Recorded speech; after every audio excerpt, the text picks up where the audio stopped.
Hey, who's got a fingernail and called everything? This guy! Oh my god, I got like both of them ish, sort of. Kind of. So if you get it, it's alright, but if I mention something by accident... Yeah, but you already knew it. I didn't know it. I got most of it, but it's... Well, no, this is what I said in Avatar. It's like, well, you kind of gave something away that wasn't even that important, but I'm just like, Doug's not an idiot. He can generally figure these things out.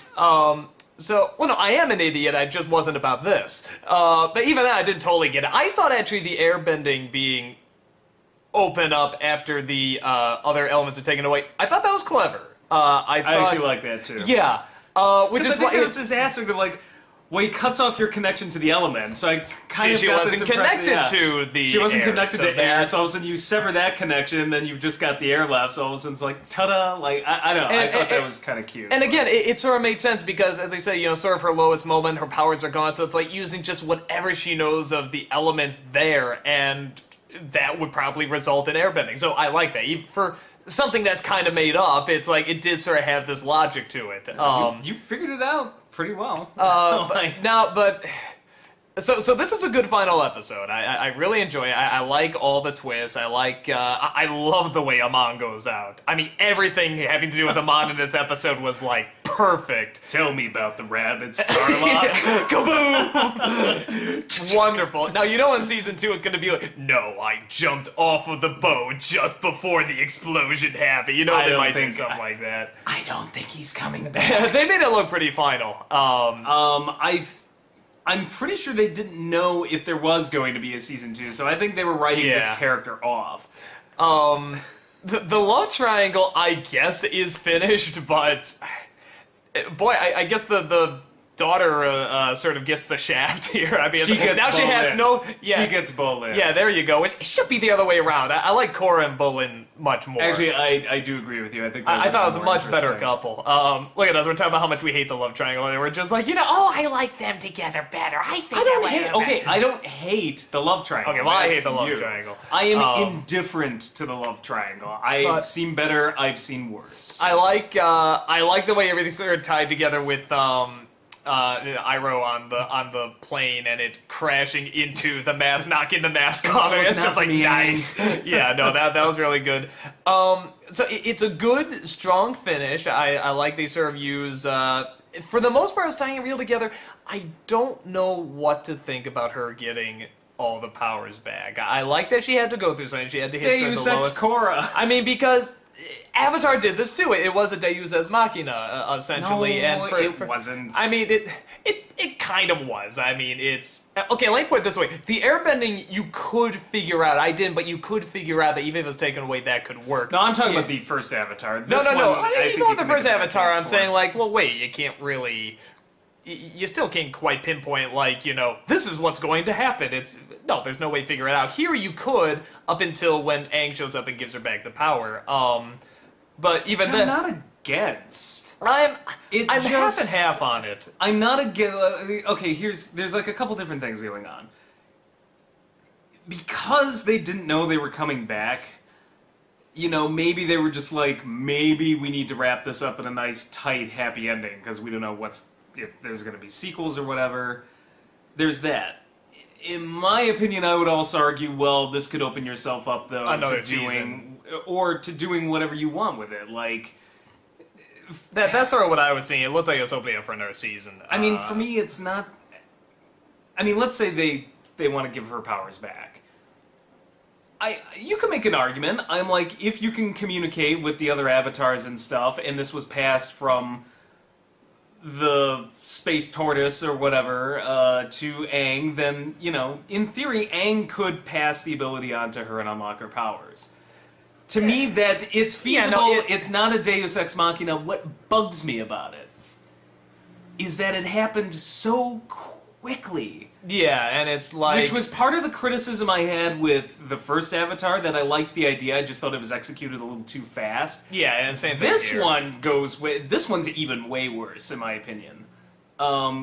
Because my powers. Ooh, Yeah, hello. I mean, yeah, that you nailed it. That's basically it. Well, how is that really so the lowest fast. moment? No, it's like have her go through a journey of her lowest moment. Hell, let her go through the journey and let her come out realizing that maybe she didn't need the power. She still has airbending. I mean, that's still something. There was no.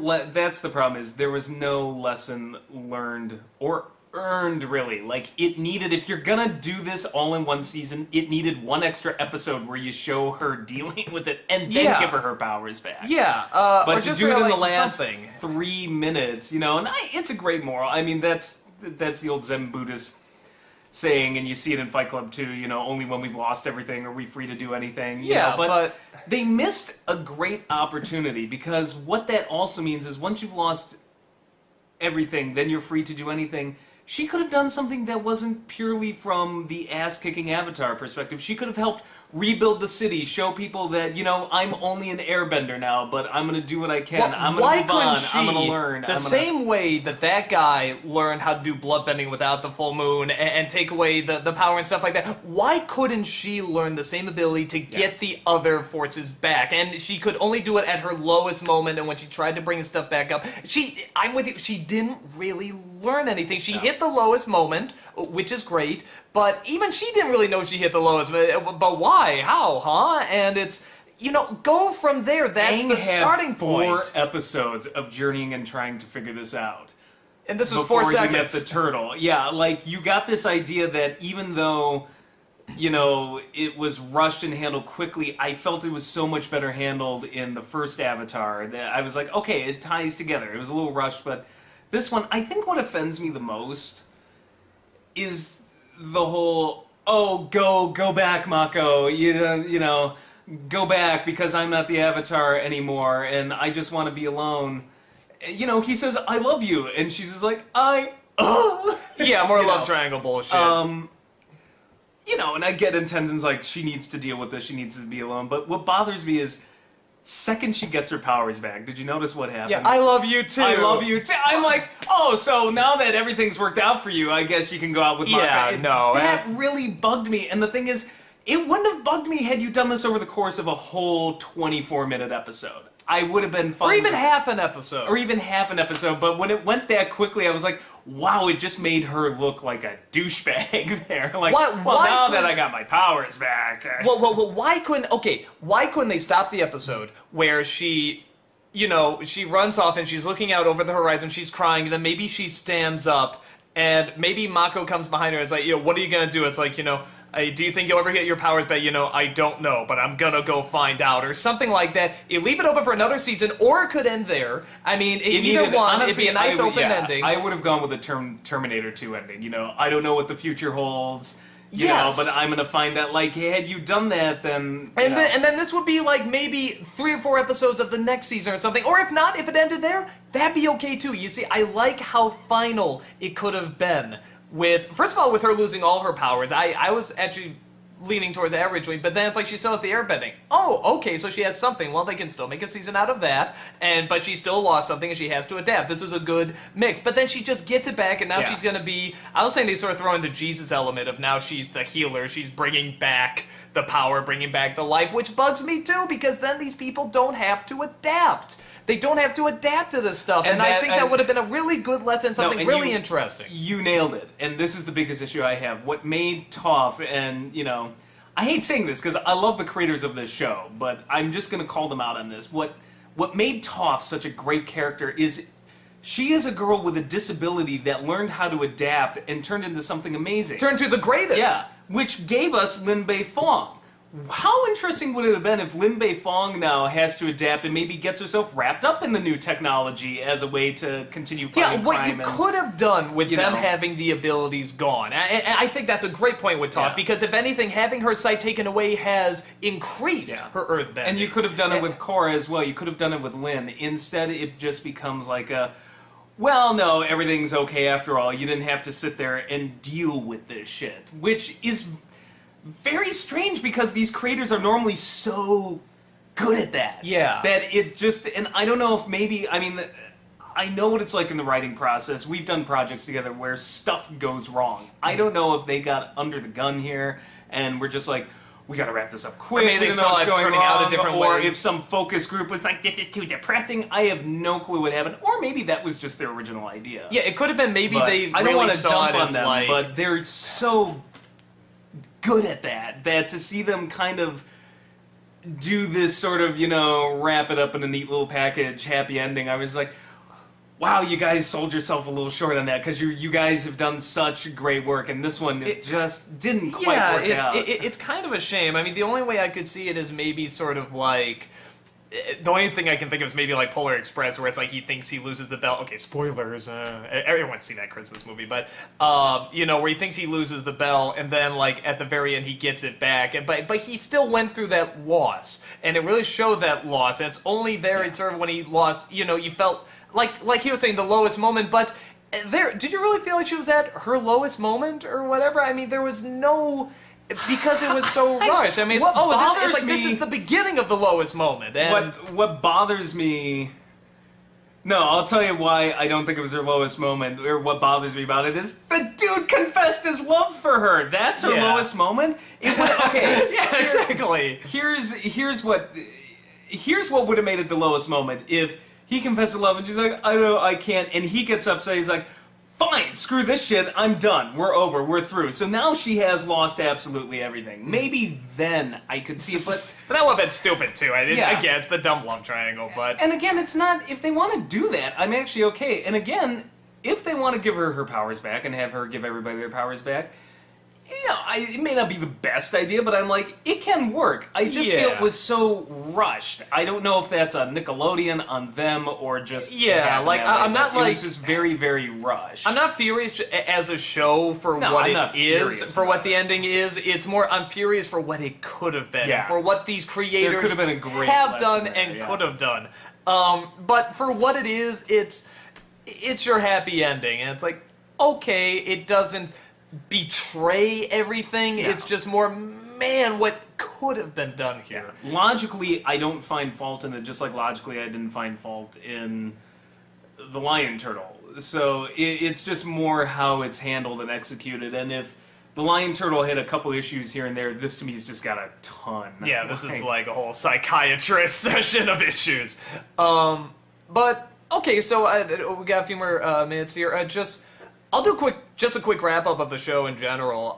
I think, it just as a whole, I sort of knew going in it wasn't going to be as good as Avatar, so I wasn't expecting it to be. I like that it's different. I like it went this different route, and these different characters and stuff.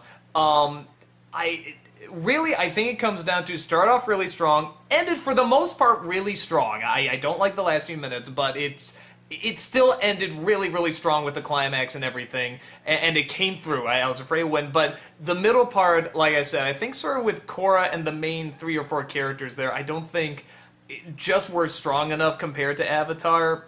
But as a family show in general, as a Nickelodeon show still, I think it's good. I still think it's a good show. It could have been stronger, and I know it's not going to be Avatar.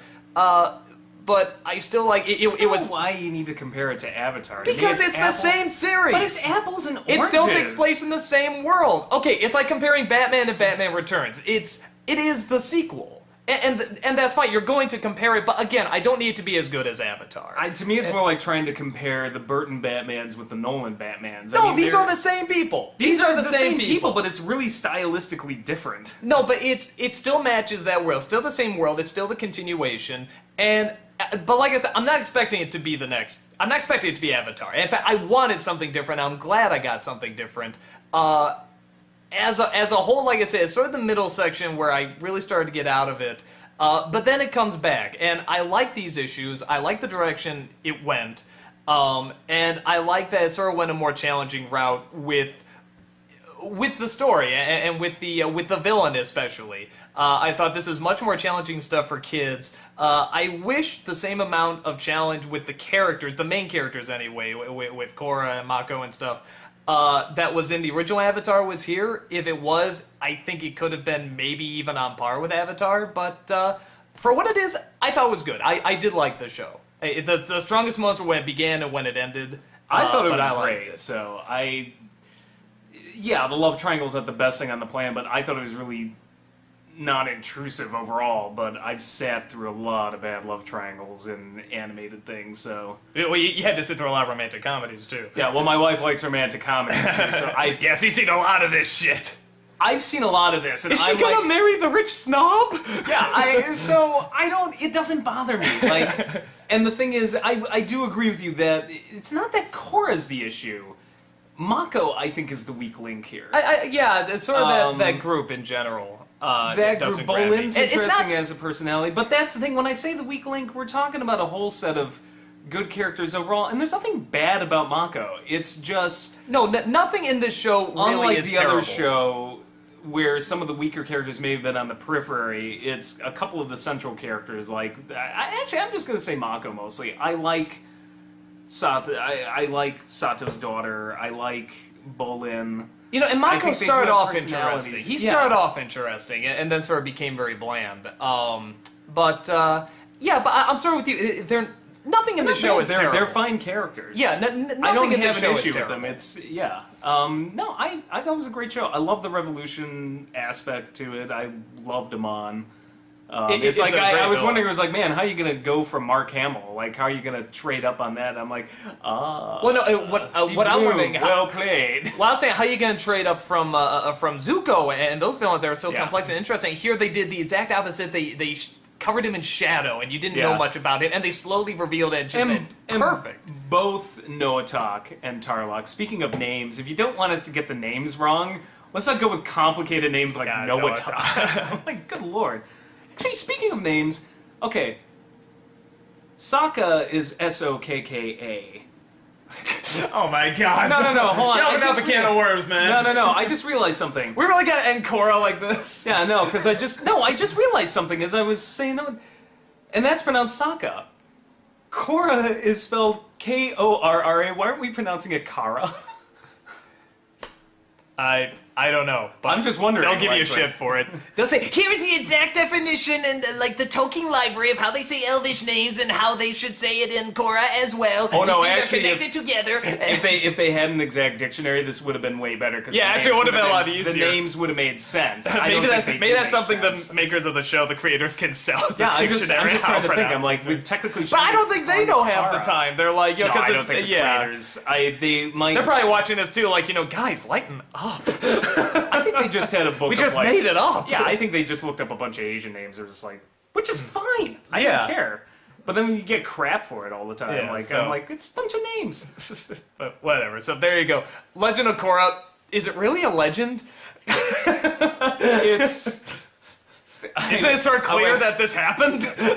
I'd go with the Chronicles of Korra. Yeah, legend. We're getting into names. Why is it called legend? Huh? Actually, no. It should be like, because they do the newsreel, it should be like the life and times of Korra. Yes. On the life and times of Korra. The person-to-person of Korra. There you go. Good show. It is a good show, and I enjoyed it. Again, still miles beyond what a lot of Nickelodeon shows have done, and I'm glad they decided to do... Because you're just ripping on Nickelodeon altogether now. Yeah, no, What's a normal crap no, Nickelodeon? Nickelodeon's fine. I know. But, I mean, they do stuff like SpongeBob, Ren and Stimpy, Goofy, Funny, haha, and it's like, here's stuff that's like, hey, we're gonna knock it into another league. Okay, let's not go nuts here. I mean, Korra is definitely no SpongeBob. That's true. She could have used that laugh a little bit more. Could you see her water-bending SpongeBob? Blood-bending SpongeBob, that'd be wonderful. Oh my god. I think we're done. I smell the second season. Korra and SpongeBob me. Well, they are going to the spirit world, I think, or something. There you go. Patrick could be a spirit fish. Hire us as writers, man. We got great ideas right here. So, yeah, we're actually ending on that note. So, Legend of Korra meets SpongeBob. Next spinoff. The last Sponge Bender. I'm hyped.